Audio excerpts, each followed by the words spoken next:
O que esperar da convocação de Tite em meio à pandemia e às suas consequências? Orejuela, contratação, a primeira do São Paulo na era Hernan Crespo. Uma boa para o tricolor?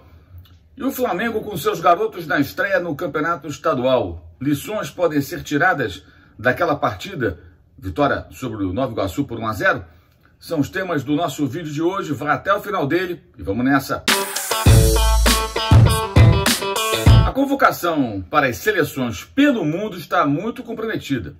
Por exemplo, Gareth Southgate, o técnico da seleção inglesa, não poderá contar, digamos, com Sancho, um dos seus mais importantes jovens jogadores, porque atua na Alemanha no Borussia Dortmund.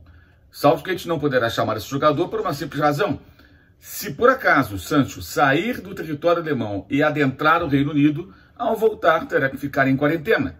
E o Borussia Dortmund, clube que detém os direitos sobre o jogador, que o mantém sob contrato, obviamente não quer ficar 10, 15 dias sem poder contar com Sancho na volta do futebol de clubes após data FIFA e compromissos das seleções. Portanto, não deverá liberar esse atleta, por exemplo. Da mesma maneira, o técnico do Liverpool, o alemão Jürgen Klopp, já disse: a prioridade são os clubes, as seleções têm que ficar em segundo plano.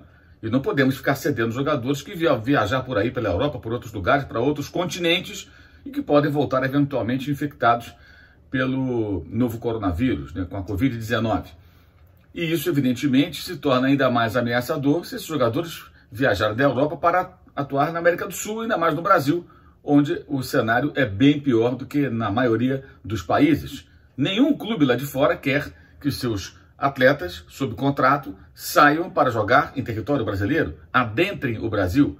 E se por acaso o fizerem, ao retornarem terão que passar por quarentena. Então os clubes não querem liberar os jogadores. E o Tite provavelmente não poderá convocar todo mundo que ele quer. Consequentemente, vai chamar jogadores que atuam no Brasil. E isso significará um enfraquecimento da seleção brasileira nos seus próximos compromissos. Mas isso também vai atingir as outras seleções sul-americanas. No meio disso tudo, fica muito claro o seguinte: futebol de seleções é segundo plano, sim, como disse Klopp. E deveriam os jogos de Copa América e eliminatória sofrer profunda alteração. Copa América não deveria acontecer até que a pandemia fosse totalmente superada. Todo mundo vacinado, tudo tranquilo, tudo normal, faz Copa América. Já tivemos duas no intervalo muito curto. A última foi em 2019, antes em 2016, haveria em 2020 não fosse o novo coronavírus, e em 2021, evidentemente, não é o momento ainda. Eliminatórias, bem, já que eles querem jogar as eliminatórias, por que não mudaram o regulamento? Estão fazendo novamente pontos corridos e de volta. São 10 seleções, são 19 jogos. 19 jogos. Dividissem essas 10 seleções em dois grupos de 5, pelo ranking, estabelecendo cabeça de chave Brasil, Argentina, por um lado Uruguai, por outro, digamos, a Colômbia, o Chile, por aí vai. Você teria dois grupos equilibrados, os dois primeiros colocados de cada uma dessas chaves iria para o Mundial do Qatar 2022, desde que ele aconteça de fato, e os terceiros colocados fariam ali o mata-mata para disputar a última vaga na repescagem, porque as eliminatórias sul-americanas classificam até 50% dos seus participantes. É uma mamata, é uma moleza, é muito fácil. É muito fácil. Eliminatórias da América do Sul é brincadeira. Enfim, para que tanto jogo? Mas a ganância fala mais alto. Quanto mais entram em campo as seleções, mais as confederações nacionais, as federações nacionais, as associações de futebol faturam. E com isso, eles tentam ao máximo fazer com que os times entrem em campo. Mas diante do cenário que estamos enfrentando, certamente muita coisa vai mudar. E a seleção de Tite é o que há de menos importante hoje no futebol praticado em nosso país. O São Paulo de Hernan Crespo tem Orejuela como primeiro reforço, um jogador que já tem boa experiência no futebol brasileiro, vai para o seu terceiro clube aqui do país e é um bom lateral.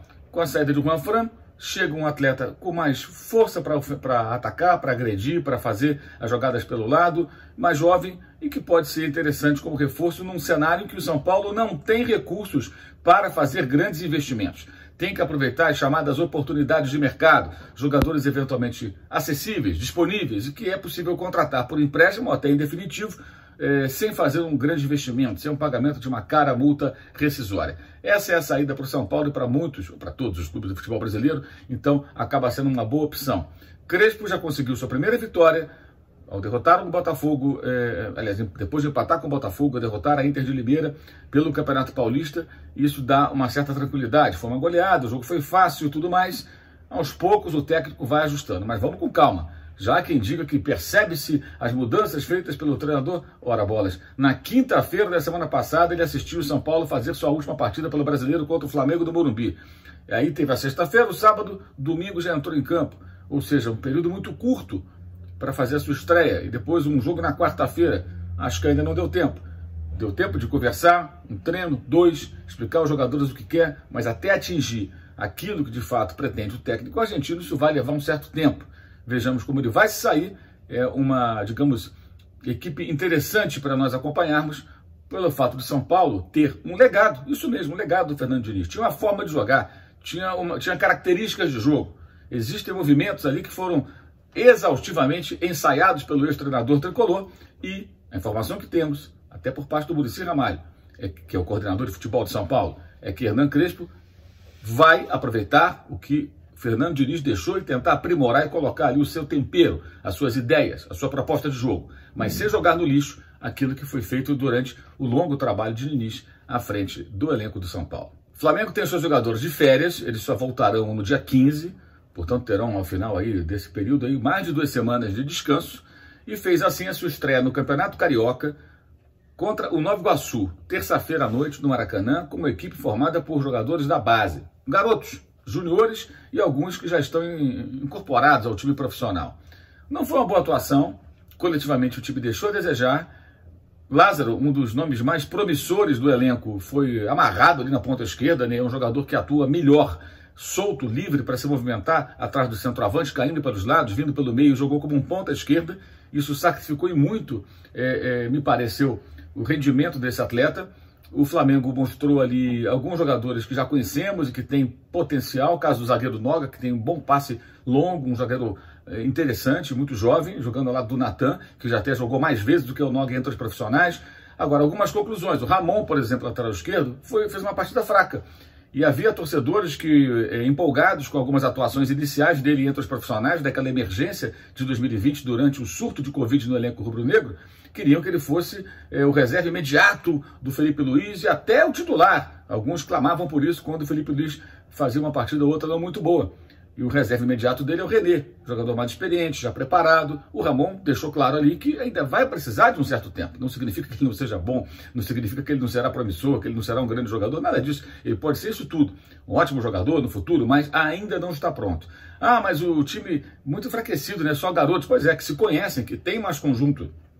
Jogaram, muitos deles, várias vezes reunidos nos times de base. E não foi uma boa apresentação contra o adversário fraco que só se defendeu. Ok, é só um jogo, outros acontecerão. Sábado, Macaé será o adversário. Esses meninos terão a oportunidade de mostrar mais. Mas foi muito pouco que eles mostraram nesse jogo, muito pouco. De bom, o gol do Max, que saiu do banco para fazer um gol no último lance da partida, um belíssimo gol que deu a vitória ao Flamengo. Mas em próximos jogos, acho que o técnico Maurício de Souza, que é o técnico do Sub-20, né, que veio da base, veio do Sub-20, que dirige essa equipe de jovens na ausência de Rogério Ceni, também de folga, assim como seus jogadores principais, ele deveria priorizar um pouco mais, penso eu, nesses jogos, as características dos jogadores, para que eles possam mostrar o seu melhor, chamando a atenção do técnico, da torcida, da imprensa, e aí ganhando, quem sabe, espaço entre os profissionais, porque, a exemplo dos outros clubes brasileiros, o Flamengo não terá condições de fazer grandes investimentos em 2021. Vai ter que buscar soluções para o seu elenco quando for necessário, na base ou na criatividade de troca, jogadores disponíveis, jogadores que estão aí no mercado, ou seja, pagar aquela multa cara do Pedro, do Gabigol, do Arrascaeta, Rodrigo Caio, Gerson. Isso não vai acontecer nesse ano. Não haverá dinheiro e aí a base precisa ser observada com uma lupa ainda maior. Qual?